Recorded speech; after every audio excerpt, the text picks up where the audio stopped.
नमस्कार मित्रांनो, स्वागत आहे तुमचं. थंबनेल बघून तुम्हाला समजलं असेल आजचा आपला सेशन कशावरती होणार आहे. ओके, आता आपण या सेशन मध्ये बघणार आहोत की आता खरंच गोल्ड वाढू शकतं का.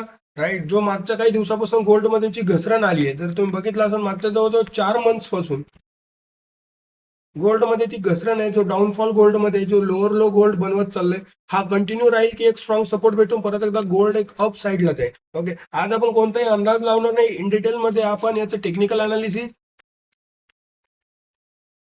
टेक्निकल अनालिसिस बरोबर आपण याचा इकॉनॉमिक डाटा जो आलाय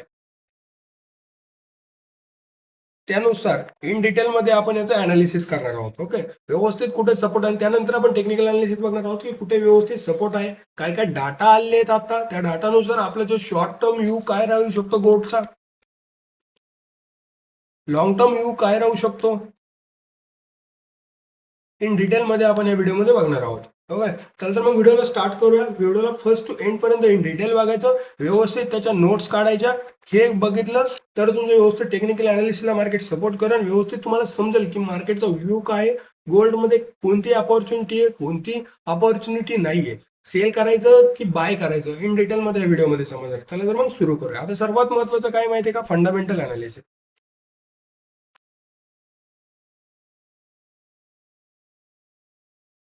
ओके, आता फंडामेंटल जे अनालिसिस आहे त्यामध्ये एक डाटा आलाय, त्याचं नाव आहे पीसी. ओके, आता पीसी तुम्हाला माहित नसा, याचा अर्थ आहे की आपला जो वैयक्तिक निर्देशांक असतो, म्हणजे वैयक्तिक जो खर्च असतो त्याचा जो एक निर्देशांक असतो, म्हणजे वैयक्तिक खर्चाची जी इंडेक्स असते त्याला आपण म्हणतो पीसी. इंग्लिशमध्ये म्हटलं तर personal consumption expenditure price. Okay, हा जो डाटा येत असतो हा प्रत्येक महिन्यातून एकदा येत असतो, पर मंथ मधून एकदा.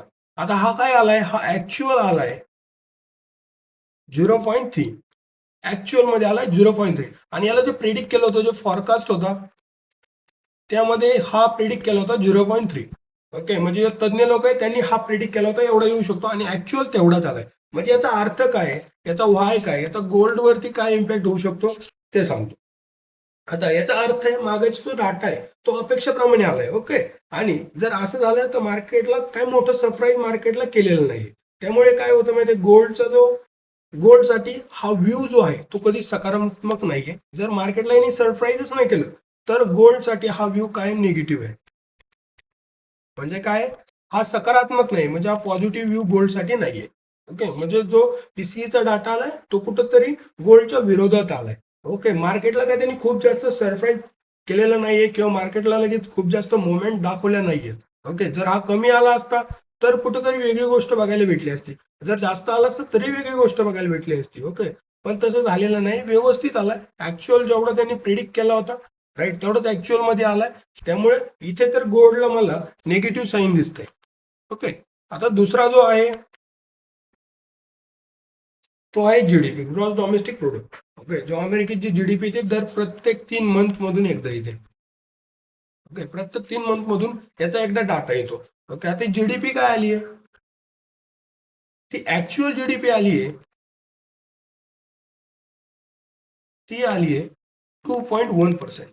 ओके, ही त्याची जे इंडेक्स आहे ती आली, आणि जो फॉरकास्ट मध्ये जे सांगितलं होतं, फॉरकास्ट मध्ये जे प्रिडिक्ट केलं होतं अर्थतज्ञांनी, ते केलं होतं 1.6%. ओके, आता काय म्हणणं आहे, जीडीपी जी आहे ती अपेक्षेप्रमाणे जास्त आलंय, म्हणजे अपेक्षा होती, ओके, ती होती 1.6 आहे, पण त्याच्यापेक्षा जास्त कुठेतरी जीडीपीचं रेट आलंय. म्हणजे अमेरिकेची जी अर्थव्यवस्था आहे ती अजूनही मजबूत आहे, एकदम स्ट्रॉंग अर्थव्यवस्था आहे. आणि कधी त्यांना ठेवा, जी मजबूत अर्थव्यवस्था असती तिला जे फेड काय करतं, जे फेड, जसं आपल्याकडे आरबीआय आहे तसं अमेरिकामध्ये फेड आहे. म्हणजे काय, फेडरल बँक, म्हणजे फेड नाही, फेड रिझर्व्ह, फेडरल बँक नाही, फेड रिझर्व्ह. ओके, हे काय करतं माहितीये काय, हे जे फेड रिझर्व्ह आहे हे जे व्याजदर आहेत, ओके, ते कायम कंटिन्यू ठेवतं, म्हणजे ते लॉंग टर्म साठी पण तेवढंच ठेवतं. त्यामुळे गोल्डवर दबाव येतो. ओके, याचा व्हाय काय, यामुळे काय होतं, गोल्डवरती कुठे दबाव येतो. ओके, आय होप समजत असेल. खूप इझी होतं. काय झालंय, जीडीपी किती प्रिडिक्ट केला होता, तो केला होता 1.6 पर्यंत येऊ शकतो, पण तो अपेक्षापेक्षा जास्त आलाय, म्हणजे अपेक्षेपेक्षा खूप जास्त काय आलाय, स्ट्रॉंग आलाय. ओके, त्यामुळे काय झालं माहितीये का, हा अपेक्षेपेक्षा स्ट्रॉंग आला, त्यामुळे जी जसं आपल्याकडे RBI आहे तशी अमेरिकेमध्ये फेड आहे. ओके, फेड रिझर्व्ह. हिचं जे व्याजदर आहे ती काय करते, आहे तसंच ठेवते. आणि ज्यावेळेस ती व्याजदरला टच नाही करत त्यावेळेस ते काय होतं, गोल्ड जे आहे त्या गोल्ड वरती काय येतो, दबाव येतो. समजतंय? ओके, आय होप समजत असेल. राईट. आता यानंतर आहे डॉलर इंडेक्स. डॉलर इंडेक्स काय सांगते आपण ते बघूयात. आता डॉलर इंडेक्स बघितले, डॉलर इंडेक्स मध्ये काय दिसतंय आपल्याला, जरी डॉलरमध्ये थोडीशी कुठेतरी घसरण झालेली आहे पण रेट हायच्या अपेक्षेमुळे डॉलरमध्ये एकदम स्ट्रॉंग मुवमेंट आपल्याला परत बघायला भेटू शकते. ओके, ठीक आहे, थोडीशी घसरण झाली पण लॉंग टर्म मध्ये परत डॉलर वाढू शकतो, कारण जी अर्थव्यवस्था आहे, जी जीडीपी आलंय, ओके, जीडीपी काय आलंय, स्ट्रॉंग आलंय. आणि कधी ध्यानात ठेवा, डॉलर जर स्ट्रॉंग असेल, ओके, डॉलर जर हाय असेल तर गोल्ड कायम डाऊनला येतो. म्हणजे व्हाईस वर्सा होतो, जर डॉलर वाढला तर गोल्ड डाऊनला येतो. ओके, आणि जे रेट हाय आहे फेडरलचे, त्यामुळे काय होऊ शकतं माहितीये का, त्यामुळे परत एकदा गोल्ड जे डाऊन तर येऊ शकतं. त्याच्यामुळे काय होऊ शकतं, त्याच्या अपेक्षामुळे आता एक छोटीशी घसरण आपल्याला कुठेतरी डॉलरमध्ये बघायला भेटली, राईट. पण परत एकदा काय होऊ शकतं, इथे परत एकदा स्ट्रॉंग सपोर्ट भेटू शकतो. आणि स्ट्रॉंग सपोर्ट भेटला तर परत एकदा डॉलर अप साईडला जाऊ शकतात. जर बघितलं तुम्ही, इथे व्यवस्थित एक ऑर्डर ब्लॉक आहे, त्या ऑर्डर ब्लॉक जशा फिल झाल्या परत एकदा अप साईडला मुवमेंट डॉलर द्यायला लागलाय. ओके, म्हणजे इथे पण जे निगेटिव्ह साईन आलंय ते कशासाठी आलंय, गोल्डसाठी आलंय. ओके, म्हणजे इथे पण कुठेतरी मला वाटतं की इथे सुद्धा निगेटिव्ह साईन हे गोल्डसाठी आहे, कारण जे डॉलर आहे ते परत एकदा मला मजबूत स्थितीत जाण्याची शक्यता वाटते. असं का म्हणतोय मी, तुम्ही जर इथून बघितलं असेल, हे बघा, इथे जे आहे टेक्निकली सुद्धा सांगतो तुम्हाला म्हणजे अजून easy. आता इथे जर बघितलं तुम्ही, काय झालंय, इथे व्यवस्थित त्याने डायव्हर्जन तयार केलंय. आपल्या सगळ्यांना समजून अशी रिलेटिव्ह स्ट्रेंथ इंडेक्स आहे, त्यामध्ये काय केलं, डायव्हर्जन तयार केलंय आणि जो हायर हाय होता त्याला मार्केट आता, हे बघा, हे हाय आहे, हे जर बघितली तर हायर हाय ब्रेक केलाय मार्केटने, मार्केट परत एकदा अप साईडला मुवमेंट देण्याच्या स्थितीत आहे. जर शॉर्ट टर्म मध्ये बघितलं 1 वीकच्या टाइम फ्रेम मध्ये, तर इन डिटेल मध्ये समजा बघितलं, म्हणजे डॉलर काय करू शकतो, परत एकदा हायला जाऊ शकतो, कारण इथं जे आहे तिथे एकदम स्ट्रॉंग मुवमेंट आपल्याला बघायला भेटू राहील. ओके, म्हणजे डॉलर जे आहे ते कुठेतरी डिस्ट्रीब्युशन करण्याच्या तयारीत आहे. आणि जर असं झालं तर गोल्ड शॉर्ट टर्म मध्ये एकदम स्ट्रॉंग मुवमेंट पुट साईडला देईल, राईट. सगळे जे प्रॉफिट बुकिंग आहे ती प्रॉफिट बुकिंग ऑलरेडी गोल्ड खूप हायला होतं, हाय नंतर प्रॉफिट बुकिंग झाली तर ते परत डाऊन जाईल. ओके, त्यानंतर आहे बॉन्ड यील्ड. ओके, 10 वर्षात जे बॉन्ड आहेत त्यामध्ये काय चालू आहे, आता हे कसं असतं माहितीये का, जे बॉन्ड यील्ड असतं, जर हे जर वाढलं तर जे जे गुंतवणूकदार आहेत, ते इन्व्हेस्टर आहेत, राईट, हे बॉन्ड हे जर वाढलं तर ते जेवढे पण इन्व्हेस्टर आहेत ते काय करतात, हायेस्ट व्याजदराच्या कुठेतरी शोधत असतात. म्हणजे कुठे मला जास्तीत जास्त इंटरेस्ट भेटेल याच्या शोधत ते असतात, राईट. त्यामुळे काय होतं माहितीये की जर असं असेल तर ते गोल्ड मधनं पैसा काढतात आणि हायेस्ट इंटरेस्ट रेट मध्ये टाकतात. त्याला आपण म्हणतो युएस बॉन्ड यील्ड. ओके, आणि इथे जर भेटलं त्यांना तर जो गोल्ड आहे त्यावरती परत एकदा दबाव येऊ शकतो. आणि जर असं झालं तर गोल्ड परत डाऊन येऊ शकतो, म्हणजे निगेटिव्ह साईन. परत एकदा ध्यान ठेवा, जवळजवळ 3-4 ठिकाणी आपल्याला निगेटिव्ह साईन बघायला भेटले. ओके, आता जर हे बॉन्ड यील्ड बघितलं आपण, बॉन्ड यील्ड मध्ये काय दिसतंय, एक मंथचं लावतो त्यामध्ये डिटेल तुम्हाला समजेल टेक्निकल. जर बघितलं बॉन्ड यील्ड मध्ये तर हे बघा, त्याने काय केलंय, ही जी लेवल होती, जो ट्रेंड फॉलो करत होतं, डाऊन साईड मारत होतं, त्याला कुठेतरी ब्रेक केलं.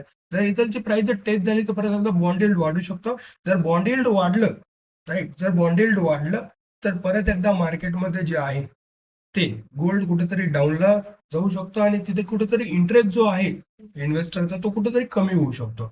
ओके, असं मला वाटतं, राईट. म्हणजे इथे सुद्धा एक निगेटिव्ह साईन आपल्याला बघायला भेटते, कारण बॉन्ड यील्ड खूप स्ट्रॉंग आहे आता सध्या. बॉन्ड यील्ड जर वाढला अजून तर दबाव साहजिकच येणार आहे.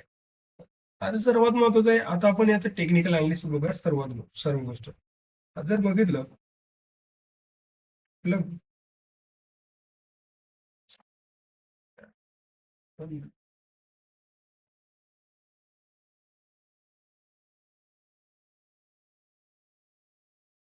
आता जर बघितलं आपण तर टेक्निकल अनालिसिस बघूया. तर जर सर्वात महत्वाचं तर ट्रेंड जर बघितला आपण वीक मध्ये, तर कुठंतरी डाऊन ट्रेंड म्हणजे ब्रेक ऑफ स्ट्रक्चर इथं आपल्याला बघायला भेटलंय. तर तुम्ही बघितलं असेल, म्हणजे 43,000ला कुठेतरी एक डाऊन ब्रेक केलाय मार्केटने, म्हणजे इथं ब्रेक ऑफ स्ट्रक्चर आपल्याला बघायला भेटलं. मला वाटलं होतं इथं सपोर्ट करेल, पण मार्केटने इथे त्याला सपोर्ट केला नाही, थोडासा सपोर्ट केला. राईट, इथं जे एसएल हंटिंग आहे, तो एसएल हंटिंग एरिया फ्री केला.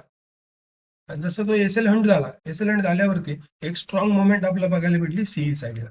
जसं सीई साईडला गेलं, राईट, 20 EMA जशी कॅन्डल होत त्याला जसं टॅप झालं, त्यानंतर परत एकदा डाऊन साईडला मार्केट स्टार्ट झालं. ओके, म्हणजे इथे कुठेतरी डाऊन ट्रेंड मार्केटने, डाऊन ट्रेंड फॉर्मेशन मार्केटने तयार केलंय. आणि जर असं झालं, आता जर इथून जर एकदम स्ट्रॉंग मुवमेंट जर दिली मार्केटने, म्हणजे जवळजवळ 4,022चा जो एरिया आहे त्याला जर मार्केटने जर ब्रेक केलं, तर मार्केट डायरेक्ट येईल कुठे माहितीये, मार्केट डायरेक्ट येईल इथे. म्हणजे जो लोअर स्विंग होता त्याच्या हाय वरती मार्केट येईल, आणि तो जो आहे तो 3400 रुपयाचा आहे. ओके, $3400 आहे. इथपर्यंत येऊ शकतं असं मला वाटतंय. कारण जर जेवढे पण आपण 4 डाटा बघितले त्यानुसार कुठेतरी निगेटिव्ह आहे. ओके, आणि जो ट्रेंड जर बघितला तर मार्केटने जे आहे ते डाऊन ट्रेंड फॉर्मेशन स्टार्ट केलंय. ही फर्स्ट स्विंग जर ब्रेक झाली तर नेक्स्ट स्विंग इथं, थर्ड स्विंग इथं, आणि एकदम स्ट्रॉंग मुवमेंट कुठेतरी बघायला भेटतं. जर आपण बघितलं असेल, गोल्ड ज्यावेळेस पण हायला गेलंय तर जे खाली येतं ते वन टाइम खाली येतं. बघितलं म्हणजे एकदम हायला प्राइस इथं प्रॉफिट बुकिंग होतं, प्रॉफिट बुकिंग नंतर एकदम मार्केट डाऊन साईडला एकदम स्ट्रॉंग येतं. आता कुठेतरी मार्केट वाढलं होतं, गोल्ड एकदम स्ट्रॉंग झालं होतं, म्हणजे इन्व्हेस्टर आहे त्यांची कुठेतरी एकदम स्ट्रॉंग जी प्रॉफिट बुकिंग आहे ती प्रॉफिट बुकिंग बघायला भेटली. ओके, जी प्रॉफिट बुकिंग बघायला भेटली, त्यामुळे काय आलं, मार्केटमध्ये परत एकदा डाऊन ट्रेंड चालू झालाय, डाऊन ट्रेंड फॉर्मेशन स्टार्ट झालंय. ओके, हेच असतं मार्केटमध्ये. ज्यावेळेस प्रॉफिट बुकिंग होती, त्या प्रॉफिट बुकिंग नंतर जे इन्व्हेस्टर आहे ते स्वतः प्रॉफिट बुक करतात, रिटेलर मग फाईट करत बसतात. जेव्हा रिटेलर फाईट करतात त्यांना ते कसं काय जिंकून देणार, एवढा मोठा पैसा आहे. ओके, ते कसं काय जिंकून देणार, त्यानंतर ते डाऊन साईड कुठेतरी मारायला लागतात. आता आपण काय बघितलंय, आपलं जे फायनल जे कंक्लुजन आहे त्यामध्ये आपल्याला काय समजलंय, राईट, पीसीए जो आहे, पीसीए डाटा. ओके, हा डाटा काय आलाय, हा पण गोल्डला आधार देणारा नाही, हा कुठेतरी गोल्डला सपोर्ट करणारा नाही. ओके, त्यानंतर काय आलंय, जीडीपी. जीडीपी मजबूत आलाय. ओके, काय आलाय, हा हा एकदम स्ट्रॉंग आलाय, म्हणजे हा पण गोल्डला सपोर्ट करणारा नाही. ओके, त्यानं डॉलर बघितलं आपण, डॉलर सुद्धा स्ट्रॉंग आहे. आणि बॉन्ड यील्ड बघितलं, बॉन्ड यील्ड सुद्धा एकदम स्ट्रॉंग आहे. म्हणजे हे काय करू शकतात, गोल्ड वरती काय आणू शकतात, दबाव आणू शकतात. ओके, त्यामुळे शॉर्ट टर्म मध्ये तरी थोडस सावध राहा. शॉर्ट टर्म मध्ये डायरेक्ट पॅनिक बाईंग करू नका, सावध राहा, नाही तर आपण व्हॅनिश होऊ. ओके, आणि लॉंग टर्म मध्ये ठीक आहे, पण शॉर्ट टर्म मध्ये वेट करा, व्यवस्थित त्याला टप्प्यात येऊन टप्प्यात आल्यानंतर ट्रेड करण्याचं बघा. ओके, आता आपण फक्त याला चार्ट वरती बघितलेलं नाही. राईट, जर चार्ट वरती जर कुठेतरी डॉलर टिकला आपला, राईट, डॉलरने परत जर सपोर्ट घेतला तर परत मार्केट अप जाऊ शकतो, ध्यानात ठेवा. आणि परत जर इथून चार्ट वरून जर व्यवस्थित डॉलर जे अप गेले तर ते गोल्डला काय करू शकतो, खालच्या साईडला ढकलू शकतो. राईट, आणि जर असं झालं तर गोल्डमध्ये परत एकदा रिकव्हरी येऊ शकते. ओके, जर रिकव्हरी आली तर परत एकदा सपोर्ट कुठेतरी गोल्ड घेण्याची शक्यता आहे. ओके, आपण जेवढं बघितलंय त्यानुसार परत एकदा सांगतो, जो पीईसी डाटा आहे आपला तो कुठेतरी न्यूट्रल आलाय. ओके, काय आलाय पीईसी डाटा, पीसीई डाटा तो काय आलाय, न्यूट्रल आलाय. ओके, म्हणजे या गोल्ड साठी काय, हा गोल्ड साठी पॉझिटिव्ह साईन नाही. जीडीपी बघितलं, जीडीपी काय आला, स्ट्रॉंग आलाय. हा सुद्धा गोल्ड साठी काय नाही, पॉझिटिव्ह साईन नाही. ओके, जर आपण बघितलं डॉलर, डॉलर तर ऑलरेडी स्ट्रॉंग आहे, हा सुद्धा गोल्ड साठी काय आहे, पॉझिटिव्ह साईन नाहीये. जर आपण बघितलं बॉन्ड यील्ड,